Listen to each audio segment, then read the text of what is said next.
Kagigising ko lang. Ngayon, kakain na ako. Kaso, bumili ako ng palaman para sa kainin ko. Kaso, hindi ko kaya buksan. Hindi ko kaya buksan! So, paano ba ito yung tinapay ko? Kakainin ko na lang siguro na walang palaman to. Hindi tayo susuko. Buksan natin. Sabi nila dapat mataktak ba yung pinaka, para yung pressure niya umangat.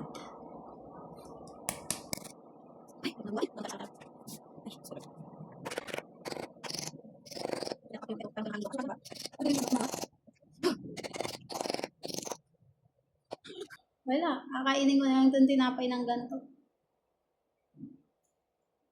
Tapos tititigan ko na lang yung palamang ko. Visit talaga. Bakit kasi ang hirap naman itong buksan? Oh! Effective, shesh! Effective pala. Nabuksan natin! I'm super happy.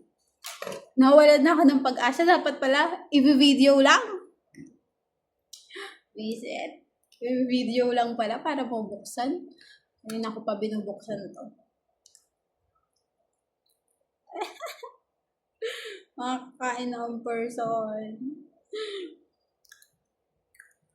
Ayun lang. May pa naman na yung tinapay ko. Saya ko.